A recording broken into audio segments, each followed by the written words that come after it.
আমি যদি 25 বছর পর ইসলাম গ্রহণ করি, সবচেয়ে বড় উদাহরণ হলো ফেরাউন। যে মানুষ যখন মরে তো আল্লাহ তাআলা ওই সময় তার ইসলাম কবুল করবেন?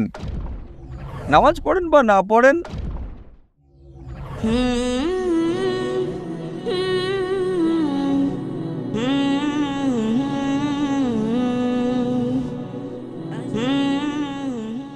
জাকির সাহেবকে আমার এক প্রশ্ন যে, স্যার আমার এটা জিজ্ঞাসা যে আজ আমি যদি 25 বছর পর ইসলাম গ্রহণ করি তো আল্লাহ তাআলা কি আমাকে গ্রহণ করবেন? যেমন কুকর্ম করেছি, সুতরাং আমার জিজ্ঞাসা যে আপনাকে, যে আমি এত অপরাধ করেছি জীবনে, যা আল্লাহ তাআলা কি আমাকে মাফ করবেন এ ব্যাপারে? বললেন যে আপনার বয়স এখন 25 বছরে আপনি অনেক ভুল কাজ করেছেন, অন্যায় কাজ করেছেন। এখন যদি ইসলাম ধর্ম কবুল করেন তাহলে আল্লাহ তাআলা কি আপনাকে মাফ করবেন? আল্লাহ রাসূল বলেছেন, যদি এক ব্যক্তি যে কেউ হোক, যতই গুনাহ করুক, হোক মুশরিক, শিরকের চেয়ে বড় গুনাহ আর একটাও নেই, হোক আপনি ডাকাতি করেছেন, আমি বলছি না, আমি ডাকাতি করি নাই। করেছেন। না, আমি এমনি বলছি, আপনি করেননি সে তো ভালো কথা। যদি আপনি করেও থাকেন, চুরি করেন না, যদি করতেন বা যত বড় গুনাই করতেন, ডাকাতি করেন, চুরি করেন, ব্যভিচারী করেন, যাই করেন, আপনি করেননি, যে গুনাই করেছেন এর চেয়ে ছোট হবে তা করে ফেলতেন।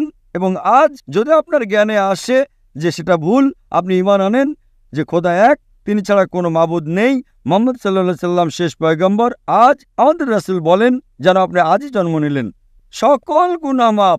আমি কিন্তু বলতে পারি না এটা, আমি 45 বছর যাবৎ মুসলমান। জি আচ্ছা। আগে ভাই নামে মুসলিম ছিলাম, 21-22 বছর ধরে চর্চা করছি। এখন তো আমি নিজের বিশ্বাস হয়েছে, আমার আশা যে আমি মুসলিম। তা সত্ত্বেও আমিও ছোটখাটো ভুল করে থাকি। দোয়া করি যেন আল্লাহ তাআলা মাফ করেন, হোক ছোট ভুল বা বড় ভুল।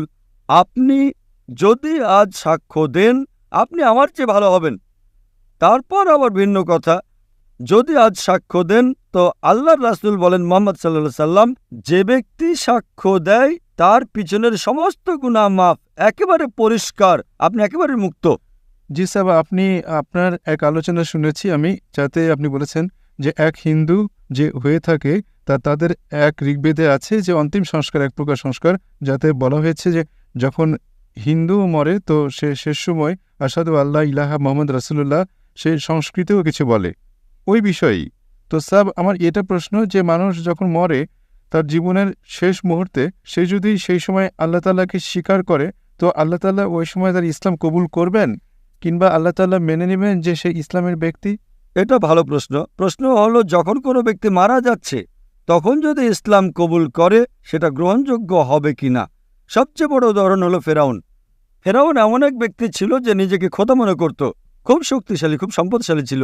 যখন সে যায় মুসা আলাইহিস সালামের পিছনে, মুসা আলাইহিস সালাম যখন তার লাঠি মারেন নদী দুভাগ হয়ে যায়, তিনি চলে যান, ফেরাউন অনুসরণ করলে নদী আবার মিলে যায়। তখন সে বলে, আল্লাহ, লা ইলাহা ইল্লাল্লাহ। যখন কোনো লোক মৃত্যুর সময়, শেষ সময় ঈমান আনে তখন তার ঈমান কবুল হয় না, কেননা সে মারা যাচ্ছে এজন্য। কিন্তু সে যদি মৃত্যু আসার কিছু আগেও করে তা গ্রহণ হবে, কিন্তু মৃত্যু যখন আসা শুরু হয় তখন যদি ঈমান আনে সেটা ভয় করে। তো সাহেব যদি তা যেমন বলা হয় যে আপনি ইসলাম নয়, আপনি ইসলাম গ্রহণ করেন না, তো আপনাকে দোজখের আগুনে জ্বালানো হবে, আপনি জান্নাত পাবেন না, সে কথা বলা হয়। তো ওই ব্যাপারে সাহেব কি ভয়ে আপনাকে ইসলাম গ্রহণ করতে হবে যে হ্যাঁ আমাকে জান্নাত মিলবে না এই জন্য আমি ইসলাম গ্রহণ করছি? তো ইসলাম গ্রহণ হোক, ভয়ে করুক, মানতে করুক বা যুক্তিতে করুক, যাই করুক না কেন, কিন্তু মৃত্যু তো আপনার আসবেই না।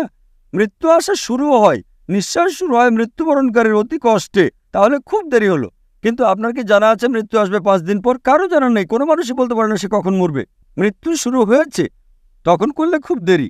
তো এজন্যই সচেতনভাবে আজ আপনার জানা হলো যে হ্যাঁ ভাই, ইসলাম সঠিক, তবে আপনি বলেন এখন ইসলাম কবুল করেন। আমি হয়তো আরো 10 বছর 20 বছর বাঁচবো, 20 বছরে বহুত দেরি, এখন গ্রহণ করলে হয়তো ছোটখাটো ভুল করে ফেলবো, তখন তো সমস্যায় পড়ে যাব। তা আপনি পরিকল্পনা করেছেন আল্লাহর বিরুদ্ধে, এমন পরিকল্পনা করলে যদি মারা যান দোজখ।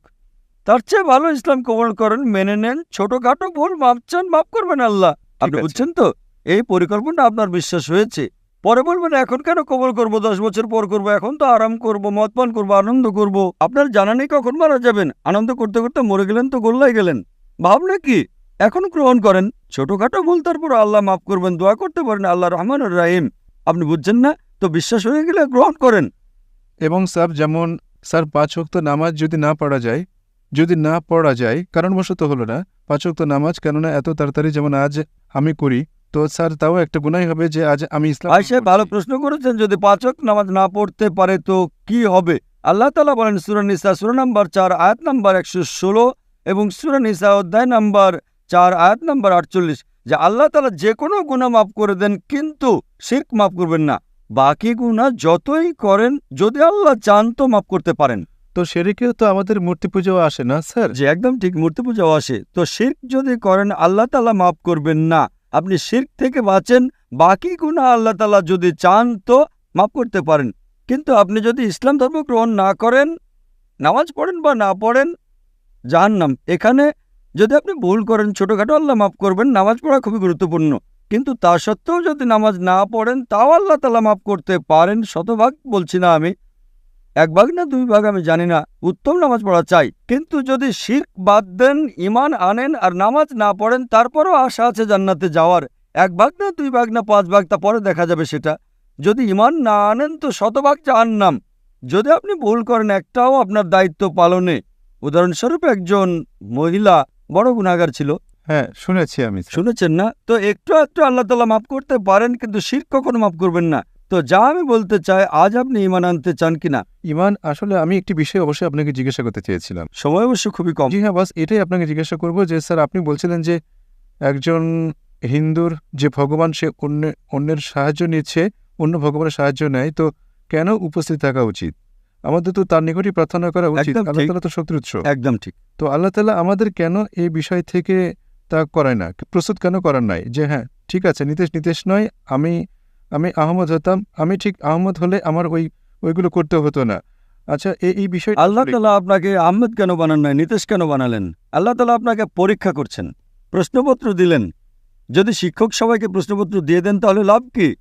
আল্লাহ তাআলা জানতেন যে আপনি জাকিরের সাথে দেখা করবেন, না স্যার। তাই না? আমি জানতাম না, আল্লাহ তাআলা জানতেন যে আপনি জাকিরের ক্যাসেট দেখবেন, ঠিক কি না? জি। তো এখন আল্লাহ তাআলা আপনাকে পরীক্ষা করছেন যে জাকির সত্যের কথা বলার পরে আহমদ ছাড়েন, আপনি তো এখন নীতিশ না। আপনি কি করে জানলেন যে আহমদ জান্নাতে যাবে না দোজখে যাবে? হতে পারে ওই আহমদ নামের মুসলমান দোজখে যেতে পারে। আপনি তো নীতিশ ছিলেন, এখন ঈমান গ্রহণ করবেন তো আহমেদের চেয়ে উত্তম হবেন। আহমদ বাদ দেন, জাকিরের চেয়ে উত্তম হবেন আজকের জন্য। সামনে কি হবে তা আল্লাহ তাআলা জানেন। তো সৌভাগ্যবান আপনি আহমেদ ছিলেন না। যদি ঈমান আনেন, ঈমান না আনলে সেটা ভিন্ন কথা। তো আল্লাহ আপনাকে সুযোগ দিয়েছেন কি আজ আপনি কি ঈমান গ্রহণ করতে চান কি না? আপনি মানেন যে খোদা এক? স্যার ঈমান কি? আপনার মতে ঈমান কি? ঈমান এই যে আপনি এক খোদায় মানেন। ঈমানের অর্থ খোদা। আপনি এক খোদায় মানেন কি না? খোদাকে তো মানি আমি। আপনি মানেন যে মূর্তি পূজা করা অন্যায়? স্যার মূর্তি পূজা অন্যায় আপনি মানি। মানেন যে মুহাম্মদ সাল্লাল্লাহু আলাইহি সাল্লাম শেষ পয়গম্বর? স্যার এ ব্যাপারে আমি তো বলতে পারি না যে তিনি পয়গম্বর, তো সত্যি করে তার বিষয়গুলো অত্যন্ত সঠিক। তিনি যা বলছেন তা সব নির্ভুল। কিন্তু আমি জানি না যে সে পয়গম্বর না সাধারণ মানুষ, এ বিষয়ে। না না না ভাই, তিনি মানুষ। মানুষ সাধারণ নন কিন্তু মানুষ। তিনি খেতেন, ঘুমাতেন, পরিশ্রম করতেন, কষ্ট হতো, মানুষ ছিলেন তিনি। কিন্তু একজন বাছাইকৃত মানুষ ছিলেন, সাধারণ মানুষ ছিলেন না।